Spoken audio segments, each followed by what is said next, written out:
नमस्कार मित्रांनो, आज या मालिकेमध्ये आपण पाहणार आहोत की कमळी जिऱ्याने खाली उतरत असते आणि लोटस तिची वाटच बघत असतो. कमळी म्हणते, अरे वा लोटस, छान दिसतोय रे. तुझा वाढदिवस आहे की काय? नाही ग कमळी, वाढदिवस नाहीये माझा, मला आहे ना तुझ्याशी महत्वाचं बोलायचंय. कमळी म्हणते, अरे बोल की मग. कमळी, आपण क्लासरूम मध्ये जाऊन बोलूया ना. कमळी म्हणते, तिथं कशाला, इथंच बोलू की. अगं थोडं खाजगी आहे, चल की कमळी प्लीज. आयुष्याचा प्रश्न आहे कमळी, नाही तर तुला एवढा फोर्स केलाच नसता मी. लोटस हे कमळी सोबत बोलत असतो तेव्हा त्याला अगदी घाम फुटलेला असतो. कमळीला परत रिक्वेस्ट करतो, प्लीज कमळी चल ना ग माझ्यासोबत. कमळी ठीक आहे आणि कमळी पुढे चाललेली असते. तिच्या मागे घाम पुसत पुसत आता लोटसही चाललेलं असतं. आता क्लासरूम मध्ये येते, बघते तर काय पूर्ण रूम सजवलेली असते, बलून लावलेले असतात. मला तू खूप आवडते, माझं तुझ्यावर प्रेम आहे कमळी, तुझ्याशिवाय मी राहू शकत नाही. सगळीकडे या नावानेच सगळं सजवून ठेवलेलं असतं. कमळी कमळी कमळी, लोटसने अख्खी रूम सजवलेली असते. आता हे सगळं काही कमळी बघते तेव्हा कमळीला असा काय राग येतो की हे काय चाललंय. दोघं जेव्हा रूम मध्ये जातात तेव्हा बाहेरून अनिका येते आणि कडी लावून घेते. म्हणजे ही कमळी रागाने आली बाहेर तरी ती येऊ शकत नाही, तिथेच अडकून पडणार. तोपर्यंत अनिकाचं काहीतरी वेगळं प्लॅनिंग असणार. इकडे आता कमळी त्यांनी काय लिहिलंय ते सगळं काही वाचत असते. बळून ठेवतो प्रत्येक शब्द तुझा, जगत झेलेन जो जिथे पडेल, हृदयात माझ्या एवढी श्रीमंती, माफ कर खिशाला सगळे गुलाबच परवडेल. लोटस कमळीला म्हणतो, तुझं माझं कमळ होणार असेल तर मी तुझं चिखल सुद्धा व्हायला तयार आहे. आता यांची काय चर्चा चालली, अनिका दरवाजाच्या बाहेर उभा राहून ऐकत असते. म्हणते, काय रे, काय चाललंय हे सगळं? तुला काहीतरी महत्वाचं बोलायचंय म्हणून मला इथे बोलवलं आणि हे महत्वाचं आहे का? हे सांगण्यासाठी, हे बोलण्यासाठी बोलवलंय होय? कमळी आता लोटसवर चिडलेली असते. आयुष्याचा प्रश्न आहे म्हणाला आणि हा आयुष्याचा प्रश्न आहे का? हो कमळी, हेच तुला सांगायचं होतं जे माझ्या मनात होतं. मी तुझ्यावर खूप प्रेम करतो हे तर तुला सांगायचं होतं. घेतलेलं असतं आणि कमळीला द्यायला लागतो. कमळी राग बाहेर चाललेली असते. आता बाहेरून दार उघडायचा प्रयत्न करते पण बाहेरून कडी असते त्यामुळे तिला काही ते दार उघडतच नसतं.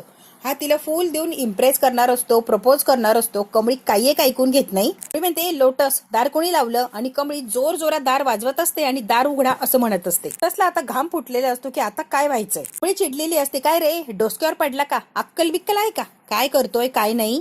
सगळ्यात महत्वाचं, माझ्याबद्दल तू हा विचार कसा करू शकतो रे? इथे शिकायला आलाय, मग शिक्षणच घे की, हे असले धंदे कशाला करतो?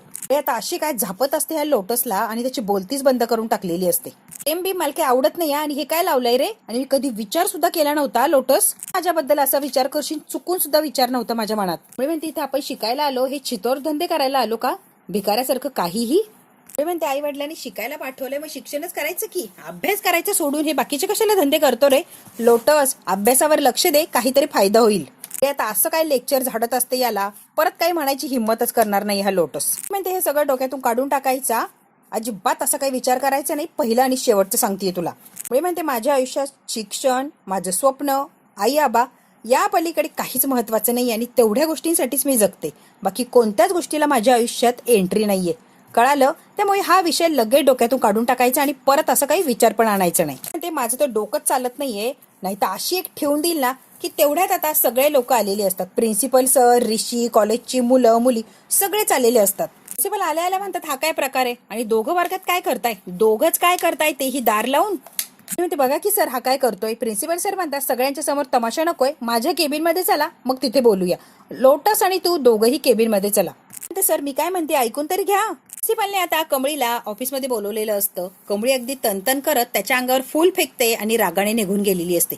सगळा काही तमाशा झालेला असतो. मुलं येतात, ते सगळं वाचतात, हसतात, बोलायला लागलेली असतात. हा सगळा तमाशा झाल्यामुळे अनिकाला फार आनंद झालेला असतो किंवा आता कशी कमळीची जिरली आहे. प्रिन्सिपलने आता कमळीला समोर उभं केलेलं असतं. कमळी, तू कोण आहेस, कळतंय का तुला? जीएस या कॉलेजची. जीएसने स्वतःच्या वागण्याने मुलांच्या पुढे एक आदर्श निर्माण करायचा असतो आणि तू तशी प्रेम प्रकरण करतेय तर मुलांच्या पुढे काय आदर्श होणार आहे? कमळी, तुला वागायचं कळत नाही का ग?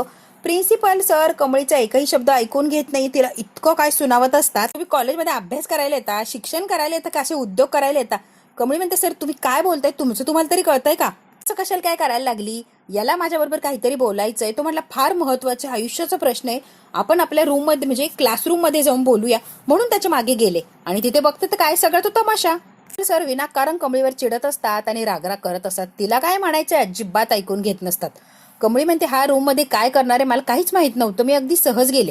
बास बास, काहीच बोलू नको आणि काही सांगायलाही जाऊ नको. प्रिन्सिपल फक्त ओरडत असतो आणि कमळीला नको नको ते बोलत असतो. ऋषी मात्र जे काय चाललंय शांतपणे बघत असतो. काय कोण बोलतय, कोण काय करतय. प्रिन्सिपल म्हणतो की मला वेडे समजलीस की काय? अख्खं कॉलेजचं कॅम्पस मोकळं आहे आणि वर्गात जायची काय गरज होती? एवढी पण अक्कल नाही का तुला? बंद करून असं काय महत्वाचं बोलायचं होतं ग?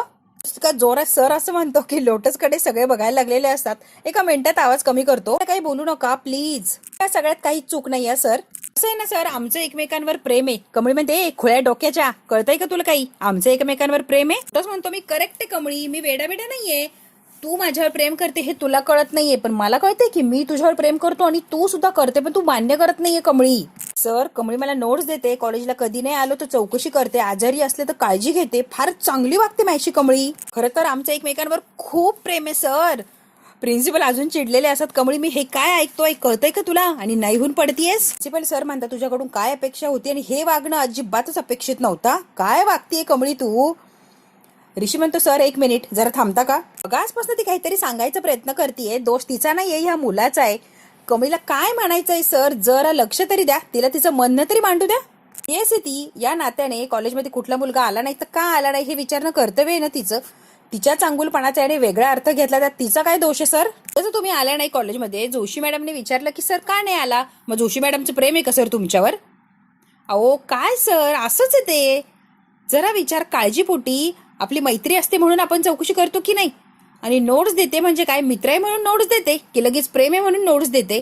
हा गैर विचार करतोय किंवा गैरफायदा घेतोय तिच्या मैत्रीचा, त्याला आपण काय करणार? तोच म्हणतो असं कसं सर, मला कळतंय की तिचं माझ्यावर प्रेम आहे. ऋषी आता उठलेला असतो आणि जोरात ओरडतंय, आता परत जर म्हणला तर याद राखा एकदम शांत बसायचं. ऋषी म्हणतो तिने का तिच्या तोंडून सांगितलं का तुझ्यावर प्रेम आहे, तू आवडतोस? नाही सर.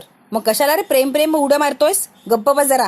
विषय संपला. कमळीचं तुझ्यावर प्रेम नाहीये, तू तिला आवडत नाही, त्यामुळे तिच्या माघारी लागायचं नाही, हा विषय इथेच संपवायचा. कमळीच्या बाजूने ऋषी अगदी ठामपणे सांगत असतो की तिचं तुझ्यावर प्रेम नाहीये हे लक्षात ठेवायचा. लोटस म्हणतो तुम्हाला बरंच कळतो तिच्या मनातलं.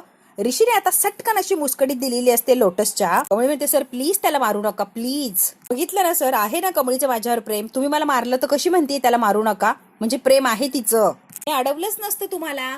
कमळी म्हणते अरे बाबा तुला किती वेळा सांगू, वेडा आहेस काय रे? आता प्रिन्सिपलने डोक्याला हात लावलेला असतो. खरंच हा मुलगा चक्रम आहे, प्रिन्सिपलच्या सुद्धा लक्षात येतं. कमळी म्हणते तुझ्यावरच काय, कुणावरच मी प्रेम करत नाही. मी इथे शिकायला आली आणि अभ्यास सोडून माझ्या डोक्यात दुसरं काहीच नसतं, फक्त अभ्यास आणि अभ्यासच असतो.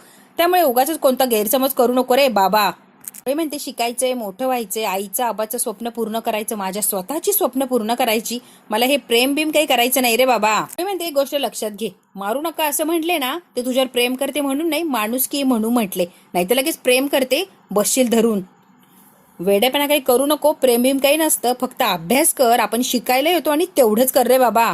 हे लोटस तुझ्यावरच म्हणून नाही, जगातलं सगळ्यात भारी पोरग जरी माझ्यासमोरून उभं राहिलं तरी त्याच्यासाठी सुद्धा हेच उत्तर असणार आहे की मी कोणावर प्रेम करू शकत नाही. त्यामुळे आता खूप काही बोललेली असते, हे सगळं डोक्यातून काढ नाही तर माझ्याशी गाठे. प्रिन्सिपल आता जोर जोरात ओरडायला लागलेले असतात. Good good Kamali, very good, आता अभ्यासाकडे लक्ष द्या. प्रिन्सिपल म्हणतो की लोटस फक्त अभ्यासावर लक्ष दे, परत जर असं काही केलं ना तुझ्यावर कारवाई करायला लागणार. तशी पण मी ट्रस्टिंगकडे तुमची कारवाई करणारच आहे, ट्रस्टिंगला सांगणारच आहे नेमकी शाळेत काय कारभार चालतो ते. आणि का आता पुढे येते आणि पटकन पळून जाते. निंगी आता त्या लोटसच्या मागं आलेली असते. काय रे आम्ही काय असे धंदे करायला आलो का, अशी काय ह्या लोटसला तुडवते निंगी की बस. आता ऋषी आणि कमळी येतात. निंगे बासा, आता बास, त्याला मारायचं नाही अजिबात, आता तेवढा तमाशा बास, आता काहीच तमाशा नकोय. ऋषी म्हणतो झालं तेवढं पुरे झालं, आता अभ्यासाकडे लक्ष दे नाही तर रस्टिकेट होशीला, गेट आउट. आणि निंगी त्याला अशी ढकलून देते, निघ इथून. आता मात्र लोटस निघून गेलेलं असतो. ही म्हणते कमळे चल लिंबू सरबत पिऊ, आणि दोघे जणी लिंबू सरबत प्यायला निघून गेलेले असतात. आता मात्र खरं टेन्शन आलेलं असतं ऋषीला, कारण कमळी म्हटलेली असते अगदी राजकुमार जरी माझ्यासमोर येऊन उभा राहिला तरी सुद्धा त्याच्यावर प्रेम नाहीये हे मी त्याच्या तोंडावर सांगेन. तूच काय रे, कुणालाच मी प्रेम करू शकत नाही, माझं ध्येय वेगळं आहे आणि मला ते साध्य करायचंय. या गोष्टीचा धक्का बसलेला असतो ऋषीला. उद्या जर मी तिच्यावर प्रेम करतो हे सांगायला गेलो तर मला सुद्धा कमळी असंच म्हणणार का? ऋषी आता घाबरलेला असतो आणि याच गोष्टीचा विचार करतो, कमळी मला कधीच मिळणार नाही का? आता मात्र ऋषी एकटक विचार करत तिथेच जागेवर थांबलेला असतो. आता रडत रडत बाहेर आलेला असतो आणि अनिका आता हळूच त्याच्या मागून येते. अनिका म्हणते लोटस खरंच तू खूप बहादूर मुलगा आहे रे, पण बघ की काय झालंय. अनिका म्हणते प्रिन्सिपलच्या समोर काय भांडला रे तू प्रेमासाठी, माझा रिस्पेक्ट अजून वाढलाय बरं लोटस, एक नंबर लोटस. मी या लोटसला अजून फुगवून देत असते की कमळीवर प्रेम आहे, खरंच आज खात्री पटली, काय भांडला यार, आणि तू प्रूव्ह केलं की तू खरोखरच कमळीवर प्रेम करतो. कमळी काय म्हणाली तू ऐकलं नाही का अनिका, वेडा आहेस काय रे, सगळ्यांच्या समोर म्हणाली, ती घाबरली म्हणून. प्रयत्न करायला लागणार आहे, तिला हो म्हणायला लावायला लागणार, ती तुझ्यावर प्रेम करते हे तिने कबूल केलं पाहिजे. तू तुझा प्रयत्न सोडू नको लोटस. आणि का मुद्दाम या वेड्या लोटसला भडकवत असते आणि तसं तसं हा वागत असतो की तू सांग कमळी तुझ्यावर प्रेम आहे माझं आणि तिच्यासाठीच प्रयत्न कर तू. ती एक दिवस तुला हो म्हणणार बघ लोटस. म्हणतो प्रिन्सिपलने हात उचलला. अरे हात उचलला म्हणून घाबरतो का? रिअल जे प्रेम करतात ना ते काय काय करतात प्रेम मिळवण्यासाठी, बाप रे.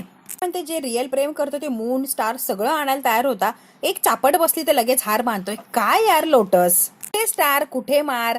कसं आहे ना लोटस, तू हार मानू नको, तुला स्पष्ट सांगते मी. अनेकाने खूप चढवलेला असता लोटस आणि लोटस कमळीचं नाव सोडूच नाही यासाठी अनेक प्रयत्न करत असते की सारखं कमळीवरच प्रेम करतो म्हणून तिच्या मागे लागावं. ऋषी सर म्हटले की तुला रिस्टिकेट करेल. त्यांनी जर मला रस्टिकेट केलं तर करायचं काय? मी तुला सपोर्ट करते, तू कुणालाच घाबरू नको. तुझं प्रेम जर खरं असेल तर घाबरण्याची गरजच नाहीये. मी तुला सपोर्ट करील आणि सगळं काही आपण व्यवस्थित करू. तू फक्त कमळीवर प्रेम करतो हे लक्षात ठेव. ही झालं तरी आपण आपलं प्रेम मिळवायचं म्हणजे मिळवायचंच. आपण अजिबात माघार घ्यायची नाही. कळतंय का लोटस तुला? काहीही झालं तरी कमळीवर प्रेम आहे ना तुझं आणि ते मिळवल्याशिवाय तू काही शांत बसू नको. कोणत्याही थराला जा, काहीही कर, फक्त आणि फक्त कमळीचं प्रेम तू मिळव. कारण कमळी डिझर्व करते तुझं प्रेम, खूप प्रेम करते ती. बरं ते कबूल करत नाहीये. कसं आहे ना, तू प्रयत्न कर लोटस आणि तिचं प्रेम मिळवा प्लीज. कमळी तुझ्यासाठीच बनलेली आहे. कमळी आणि निंगी घरी त्यांच्या रूम मध्ये अभ्यास करत बसलेली असतात. निंगी अभ्यास करत असते, कमळी अभ्यास करायचा प्रयत्न करते पण तिचं काय मन लागत नसतं. निंगी त्याला बोलले पण नाही आमच्यात कधी विषय झाला आणि डायरेक्ट म्हणतो की तू माझ्यावर प्रेम करते, मी तुझ्यावर प्रेम करतो. वेडा आहे का ग थोडं? कमळी म्हणते मी हसत खेळत बोलते ना, त्याचा वेगळाच अर्थ घेतलाय म्हणूनच गैरसमज झालाय लोटस. मी म्हणते कमळे वेडी आहेस काय ग? तुला तो I love you fee love you काय म्हणत होता ना, दोन अशा सटासट ठेवून द्यायला पाहिजे होत्या. जरा अक्कल जागेवर आली असती त्या येड्याची. कडे होती तेव्हा किती पोरांना फटाकडे लावली, याला समजावत बसली होय. काय कमळे तू, दोन लावायच्या होत्या ग त्याला. ती म्हणते जाऊ दे मरू दे, तू काही नको करू. काय करायचंय ना आता मीच करते बघ आता त्याला काय करते. ए निंगे, असलं काही बी करायचं नाही या, सोडून दे विषय. गावाकडची पोरग टवाळ होती, टुकार होती. हा पोरगा चांगला आहे ग, भोळा आहे तो. मनात काय होतं अगदी त्याने सांगून टाकलं ना. सुद्धा माझ्या मनात त्याच्याविषयी काही नाहीये, मी सुद्धा सरळ सरळ सांगितलं. मग तो विषय संपलाच. कशाला काय पंचायती करत बसायच्या. आता निंगीचं आणि कमळीचं हे बोलणं अनिका मन लावून ऐकत असते. तिला फार मज्जा वाटत असते. गावछाप, तुझ्याकडनं हा विषय एंड झाला असेल पण माझ्याकडनं नाही. माझ्याकडनं आत्ता कुठे सुरू झालाय. हा खेळ खूप खूप पुढे जाणार आहे. गावछाप, तू फक्त बघत राहा ग. आता काय आणि कसं करते मी या खेळात आणि कसा खेळ शेवटाला नेते.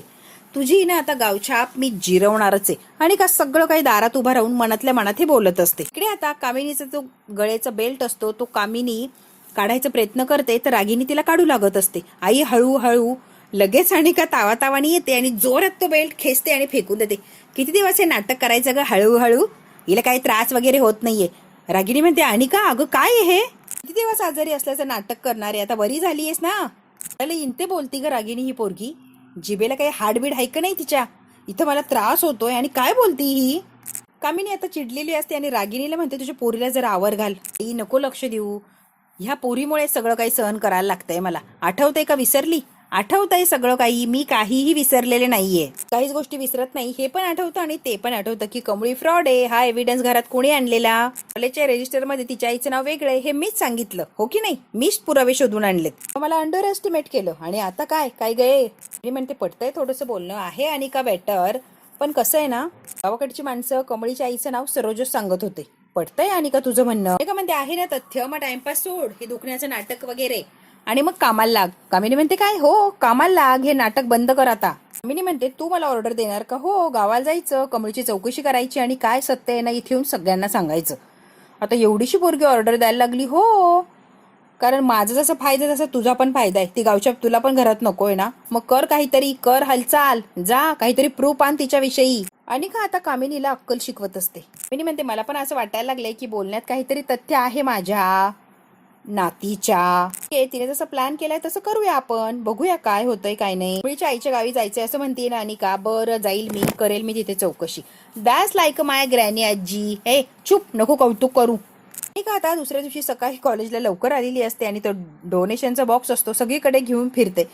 काहीतरी पैसे डोनेट करा, काहीतरी डोनेट करा आणि पळतच सुटलेली असते. मुद्दाम पोरांकडून पैसे गोळा करत असते, फार काळजी असं दाखवत असते. आणि हे बघा आपल्या कमळीने हा कॉन्सेप्ट आणलाय आणि फार छान. हा कमळी जो विचार करते ना तो एक नंबर असतो. कमळी सगळ्यांसाठीच काहीतरी करायला बघते, मग आपण तिला मदत केली पाहिजे की नाही. आणि कॉन्सेप्ट ज्या मुलांना गरज आहे ना त्यांच्यासाठी काहीतरी होऊ शकतं या पैशातनं. एक नंबर कन्सेप्ट आणलाय कमळीनं, आय लाईक इट. आणि का असं काय कौतुक करत असते जसं तिला कमळी तिच्या माघारी उभी माहितीच नाही असं नाटक करून त्या पोरांशी बोलत असते. आता अनिकाला अशा अवस्थेत बघून डोनेशन वगैरे गोळा करते, कमळीविषयी छान छान बोलते. कमळीला फार छान वाटलेलं असतं. अनिका छान काम करतेस ग. अनिका म्हणते अगं कलेक्शन बघ गच्च झालाय, तो गच्च भरलाय बॉक्स. ऋषी सर सुद्धा आलेले असतात, त्यांची ही चर्चा ऐकतात, त्यांनाही छान वाटतं. तिने सुद्धा डोनेशन दिलेलं असतं. अनिका म्हणते थँक्यू सर, तुम्ही एक प्रॉमिस पूर्ण केलं नाहीये. तुम्ही मला बोलला होता डेटवर नेणार आहे, अजून मला डेटवर नेलेलं नाहीये. ऋषी सर हे नॉट फेअर. ऋषी म्हणतो अनिका आपण कॉलेजमध्ये आहोत त्याचं भान ठेव, काय बोलतीये जरा अक्कल जागेवर ठेव. का मुद्दाम ऋषीच्या समोर कमळीच्या समोर चांगुलपणा दाखवत असते, सगळ्यांकडून डोनेशन जमा करत असते. ऋषी सर न्या की असं का बोलला हो तिला तोडून, किती चांगली वागतीये ती, किती सुधारणा झाली आहे तिच्यात, न्या तिला डिनरला, तिला तेवढं छान वाटेल ना. आधीसारखी ती भांडत बसत नाही किंवा काही करतही नाही, तिचं काम करते आणि पुढे चालते. एवढी चांगली ती वागतीये, मग आपणही छान वागायला हवंय ना ऋषी सर. कमळी आता ऋषीला समजावून सांगत असते. ऋषी आता बोलवतो, कमळीने समजून सांगितल्यावर अनिका इकडी आहे, आपण जाऊया डिनरसाठी. थँक्यू सर, कॉलेजच्या बाजूलाच नवीन आहे रेस्टॉरंट, तिथे आपण बुकिंग करूया संध्याकाळची. ऋषी म्हणतो ठीक आहे. कमळी आता ऋषी बरोबर निघून गेलेली असते. निंगी तिथेच उभी असते. निंगीची मैत्रीण म्हणते कमळीच्या लाईफ मधलं तुझं जे महत्व आहे ते कमी कमी होत चाललं, असं वाटत नाही का ग निंगे. अनिका आणि कमळी बेस्ट फ्रेंड होत चालल्या, असं जर चालत राहिलं तर एक दिवस तुला बाजूला करतील आणि ते दोघीच बेस्ट फ्रेंड होऊन जातील, बहिणी बहिणी. कळतंय का निंगी. निंगीची मैत्रीण आता निंगीचे कान भरवत असते. तुझी फ्रेंडशिप तोडणार आणि मग अनिका तुझी कायमची बेस्ट फ्रेंड होऊन जाणार, मग तुझी गरजच राहणार नाही त्या कमळीला. आता निंगीच्या डोक्यात काहीतरी भरवलेलं असतं आणि आलेच असं म्हणून आता घाईघाईने ती निघून जाते. निंगी सुद्धा आता या गोष्टीचा विचार करायला लागलेली असते की खरंच कमळी माझ्यापासून दूर जाणार का आणि कमळीची माझी मैत्री तुटणार आणि अनिका आणि कमळी येणार का जवळ. मित्रांनो, निंगीला हा जो प्रश्न पडलाय तो खरंच खरा ठरणार आहे का नाही हे आपल्याला माहिती, पण निंगीला कोण सांगणार. बघू आता निंगीला कमळी कशी समजावून सांगते की वेडी आहेस काय ग कमळे, काहीही विचार करते कोणाचं काही ऐकून. आणि निंगीचा जो गैरसमज झालाय तो कमळी एका मिनिटात कसा दूर करते हे जर बघायचं असेल तर बघायला लागणार आहे आपल्याला उद्याचा भाग. हा भाग इथेच संपतो. व्हिडिओ आवडल्यास लाईक शेअर सबस्क्राईब नक्की करा. धन्यवाद.